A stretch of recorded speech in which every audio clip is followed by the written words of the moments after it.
रहती कि श्री राम कब आएंगे और मेरा आतिथ्य स्वीकार करेंगे। और उनके जीवन में वो अवसर भी आता है जब श्री राम से उनकी भेंट होती है तो बड़ी प्रीति पूर्वक उन्हें चुन चुन के बेर देती कि कहीं खट्टा ना चला जाए, इस भाव से।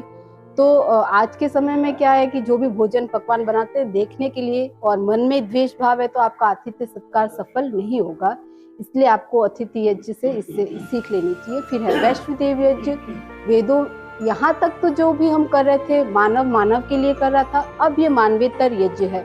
तो वेदों में कहा गया कि जो भी मानवेतर प्राणी है उसके प्रति भी आपका कर्तव्य बनता है, क्योंकि जितना सर्वश्रेष्ठ मनुष्य को बनाया है और किसी जीव को नहीं बनाया है। इसलिए गाय को, कुत्ते को रोटी, इवन आप चींटियों को आटा डाल रहे हैं तो वो भी एक इसी का प्रकल्प है और आपके जीवन को एक सही दिशा दे रहे हैं और इसमें कोई अवकाश नहीं है, आपको प्रत्येक दिन करना है। इसीलिए इसे पंचमहायज्ञ कहा गया। देना है पूरा पोंछा लग गया उस पर 16 से 20 वर्ष में। इनको खुद नहीं पता, इनको खुद नहीं पता हम किस कुल के हैं, किस जाति के हैं या क्या है। ये यहाँ करके अब गुरु ये पता है गुरु को कि किसकी क्या रुचि है, क्या योग्यता है।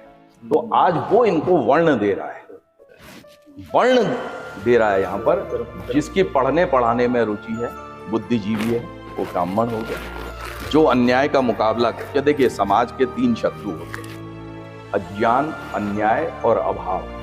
जितनी भी समस्याएं हैं ना, इन तीनों में आ जाएंगी, ये निश्चित मान के चलिए। अज्ञान, अन्याय और अभाव। जो अज्ञान को दूर करने का व्रत लेता है और उसकी योग्यता रखता है वो हो गया ब्राह्मण। जो अन्याय को दूर करने का व्रत लेता है और उसकी उसमें योग्यता है वो हो गया क्षत्रिय। और जो अभाव को दूर करने का व्रत लेता है और जिसकी जिसमें योग्यता है वो हो गया वैश्य। अब कुछ बच्चे ऐसे रह जाते हैं, बिल्कुल रह जाएंगे, जो ना इसकी रखें ना उसकी रखें, तो क्या करें, उनकी जीविका कैसे चले। वो सेवाव्रती हो गए, वो सेवा करेंगे।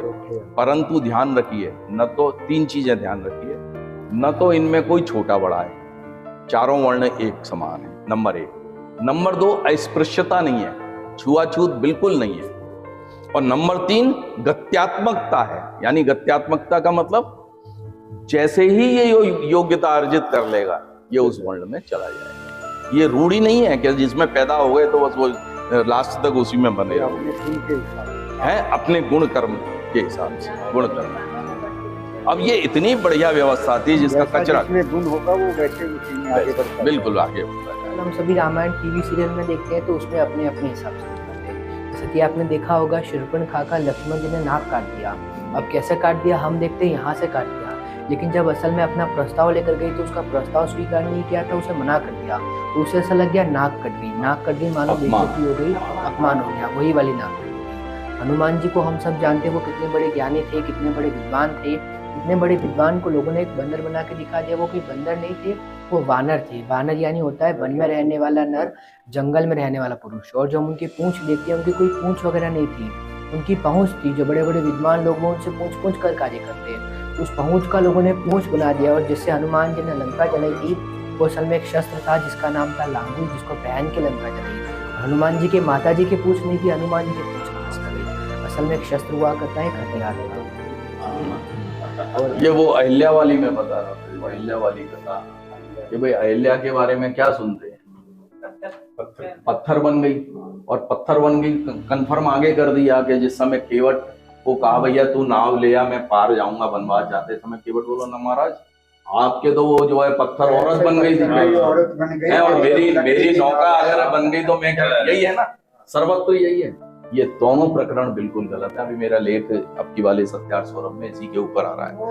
ये जो है, जब गौतम ने ये कह दिया कि तू बस यहीं रहे और मैं जा रहा हूं और कोई तेरे से संपर्क नहीं रखेगा, तो एक अकेली औरत वर्षों तक, जिसका बेटा उस देश का प्रधानमंत्री होते हुए उससे मिलने नहीं आया। इनका बेटा शतानंद जो है वो जनक की सभा में मंत्री थे, पर उनकी इतनी हिम्मत नहीं हुई कि वो माँ से जाकर के मिल ले। तो एक परित्यक्ता, बिल्कुल अलग पड़ी हुई महिला है, वो पत्थर जैसी हो गई। पत्थर नहीं होगी, पत्थर जैसी हो गई। अच्छा, अब तारा कैसे, वो सुनिए। वाल्मीकि रामायण में स्पष्ट, बिल्कुल स्पष्ट शब्दों में लिखा हुआ है कि राम ने इनके चरण स्पर्श किए। चरण स्पर्श क्या पत्थर के करते? अब चरण स्पर्श करने से तर कैसे गई? उस समय का जो सबसे सौभाग्यवान व्यक्ति था, सबसे विख्यात व्यक्ति था, वो श्री राम वो जिसके पैरों को छुए, अब किसकी हिम्मत है कि उनको त्याग करें। तो इसलिए अच्छा, इसके आगे वो जब जनकपुरी जाते हैं तो वहां वो खुद पूछते हैं शतानंद, मेरी माता जी ठीक थी ना, वो कैसा है, उनका क्या हाल चाल है। अगर उनको पता होगा तो पत्थर बनने, तो ये पूछते क्या वो। तो ये सारी चीजें क्रम से आ जाती हैं, ऐसा है नहीं। हम यहाँ पर बहुत धीरे से, बड़ा आहिस्ता से लोगों के मन में इन बातों को प्रवेश कराने का प्रयास करते हैं। मेरा नाम अशोक आर्य, मैं सिलीगुड़ी से आया हूँ, सिलीगुड़ी आर्य समाज से। और मैं पहले भी आया था फरवरी महीने में, तो इच्छा थी कि दोबारा एक बार आऊँ। संजोग हुआ कि अपराध शादी थी यहाँ पे, तो आए थे अटेंड करने, तो यहाँ मिलने आए और देख के तो बहुत ही बढ़िया लगा। और इतनी चीज़ें बन रही है, यादगार चीज़ें हैं तो बच्चों के काम आए। सोलह संस्कार के ऊपर देखा, जो सोलह संस्कार मनुष्य के जीवन में बहुत ज़रूरी हैं, और उम्मीद करते हैं दोबारा फिर आने की रखते हैं इच्छा है। मैं गुड़गांव रहता हूँ, मैं यहाँ पहली बार आया, मेरे को तो बहुत अच्छा लगा देख के, आप लोगों से मिलके मन में बहुत खुशी हुई। गुड़गांव से आई हूँ। आज मैंने नौलखा भवन देखा, मुझे बहुत अच्छा लगा देख करके। आर्य समाज मंदिर का सारे संस्कार देखे, उनमें बच्चे होने से पहले जो संस्कार डाला जाता है वो भी देखा, बाकी और संस्कार भी देखे, अन्नप्राशन संस्कार, कई संस्कार देखे, 16 संस्कार, सब बहुत अच्छे लगे।